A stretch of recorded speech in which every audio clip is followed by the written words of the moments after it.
Now, I've been using the Beacn microphone for about a week now, and I must say, from the second I plugged it in and first listened to it, I did not like the sound of this microphone. It doesn't matter if I've got EQ off, EQ on, processing off. The out-of-the-box sound made me very uninterested in wanting to actually use this microphone. And I was just really shocked. Okay, let's just put the EQ back on for a second. I was really shocked when I saw all of these day one reviews where it was like best mic ever, best streaming mic, go out, buy this. This is the only thing you need. Purchase, subscribe, sell, consumerism. Okay, I know it's hard for me to sort of have that rant when I review products all the time.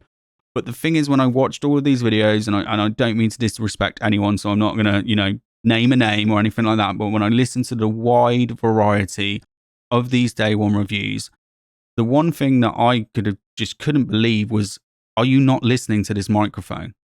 Are you just looking at it and going, oh, it's pretty and it's got RGB? Are you just looking at all the software, which is amazing, and we'll talk about it in a second?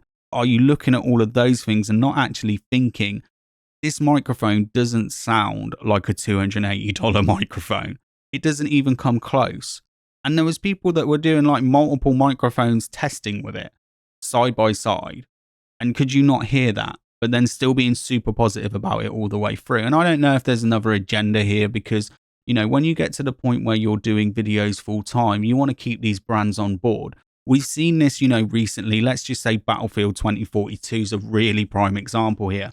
You've got all of the biggest game streamers that were really hyping it up, making us all pre-order, trying to tell us that, we can look past the beta and all of that stuff. And then like a month later, they're just saying that the game's dreadful and they're not playing it anymore. Why? Because they're not getting any views streaming it and they're not making money. And this is a similar thing for me. I haven't actually seen a lot of the people that already had very good microphone setups using this as their go-to microphone on streams or content creation. So if they're not using it for that, why are they telling you that it's as good as? Because wouldn't you just continue to use the in mic at the moment?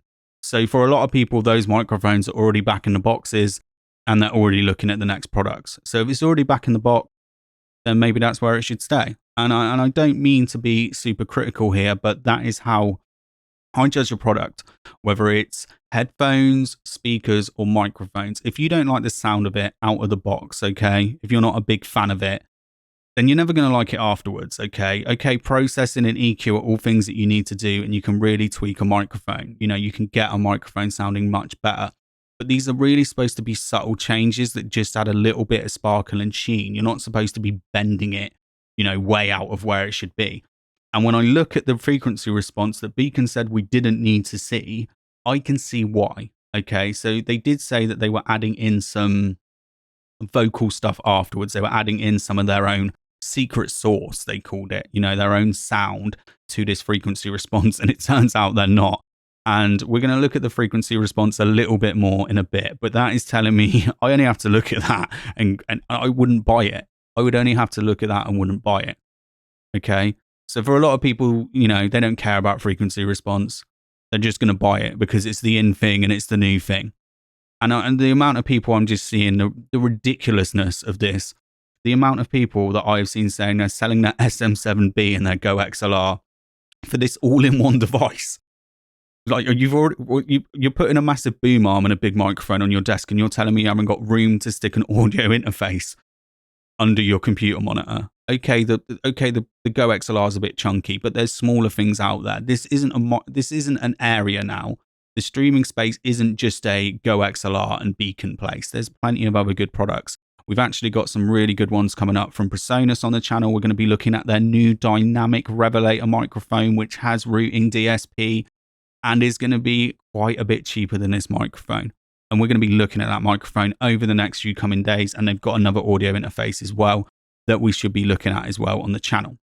Okay, so I feel like I've been a bit critical and a bit harsh because, I'll give it to Beacn. I'll be completely honest with them. They have offered to do a one-to-one call with me and get it all set up exactly how I want it. But that can only get you so far. Obviously, it's very nice that you're offering that and you're also offering that to your customers, but it shouldn't have to be like that.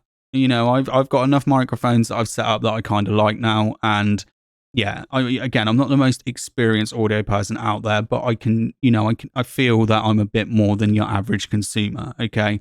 So I don't feel like I should have to be on support for ages to get something like a microphone working. Okay. To its best and optimal.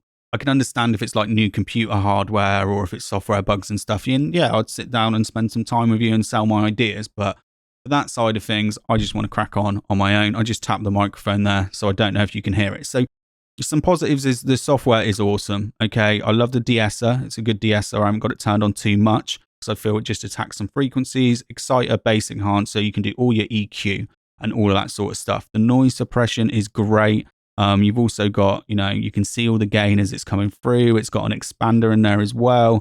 There's also a compressor, which I'm not using that much, and I'll tell you why. Because when I listen to this microphone, the first thing I feel is that it just sounds compressed before I've even added anything. And if something sounds like muddy and compressed, it's quite hard to undo. Okay, you can't do much in here. I mean, the only two people I've heard on this microphone where I'm like, okay, it sounds all right, I don't mind listening to it, is Knackers and one video that Harris did. But then even then, when I actually listen to it and I A/B it to some of the other stuff they're using, even Knackers on his RE320, it's a night and day difference. And that's the thing as well. The whole week that I've been doing this, I've got basically the Beacn Mic coming in from the left, and I've got the SE Dynacaster and sometimes the RE320 coming in from my right. And every time I switch back over to those microphones, I just want to put the Beacn Mic back in the box.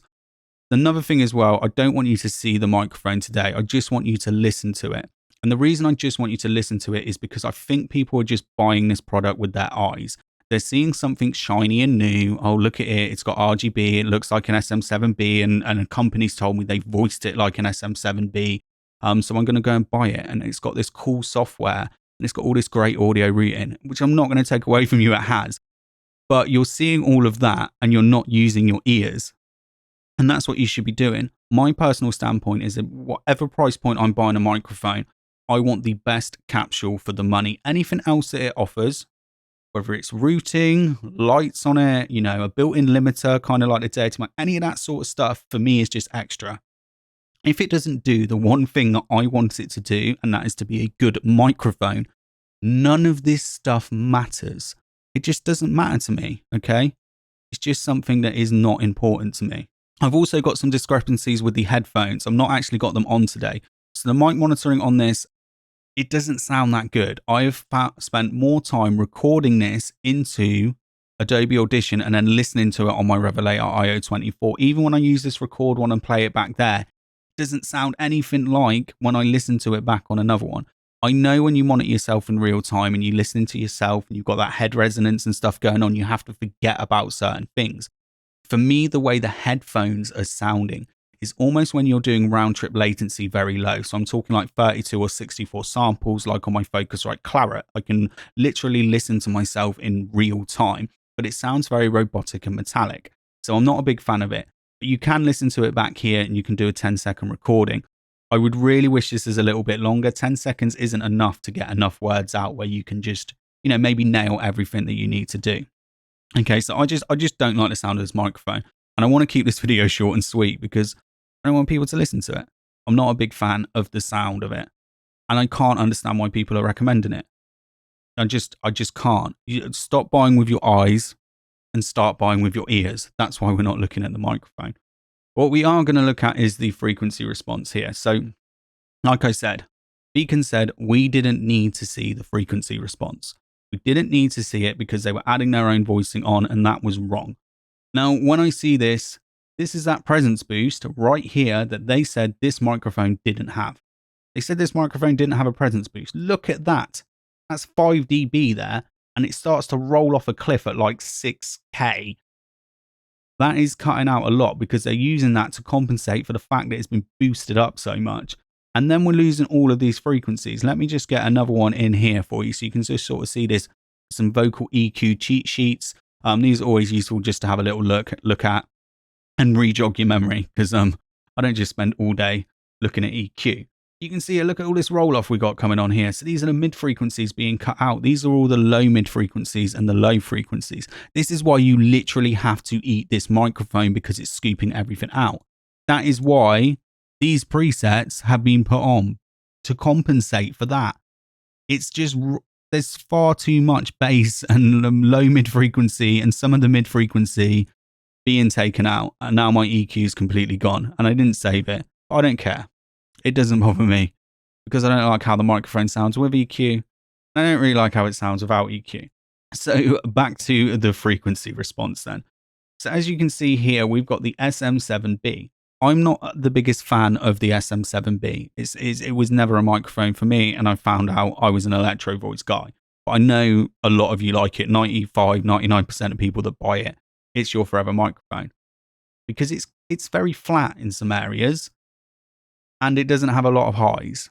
That's why people like it if you've got that sharp, bitey voice. They have sort of based this on the presence boost, which is like the worst way that you can use an SM7b is by engaging that presence boost switch. Look at it. And then that's the roll off there. They've almost tried to match it when it's got the bass roll off. And that is the one way that you shouldn't run the SM7b. And one thing I could see from comparisons here, it looks so much like the PR40 microphone. Now the PR40 microphone was a microphone that I bought after I sold my SM7b. Didn't review it on the channel because I used it for a couple of days and didn't like it. But I liked it more than this because we have a flatter mid response and, you know, lower bass frequencies here. And it is more extended in the bass regions as well. It's extended all the way down to like 100 hertz. This thing's just going off. Look at these cliffs here. I'm going to try and draw a flat line. Oh, Jesus, that's the worst flat line ever. You can see, look at that. Look what's going on. All of that's coming off. All of this is going up.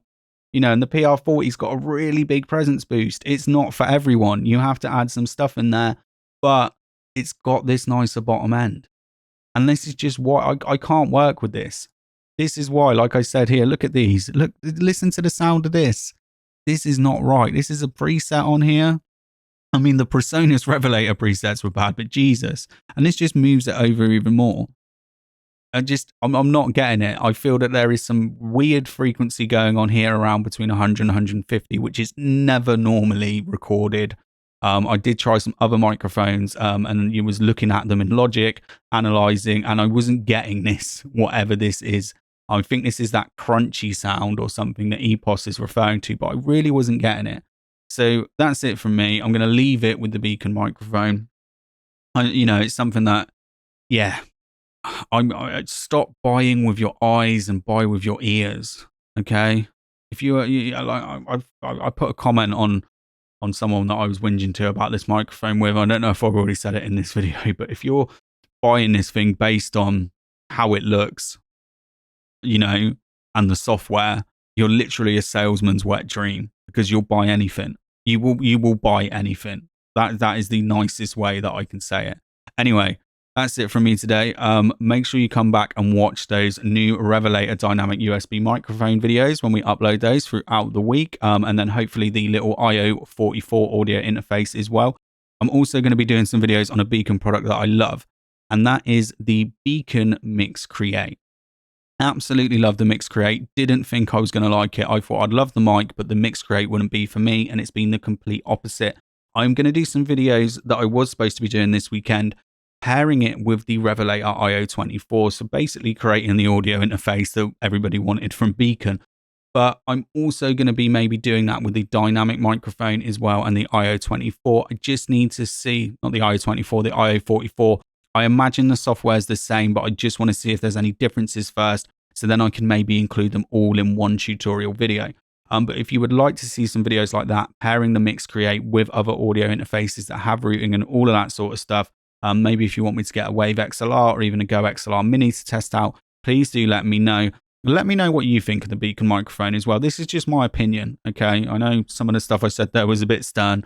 This is just my opinion on the microphone. So I'll be very interested on what your thoughts of this microphone are.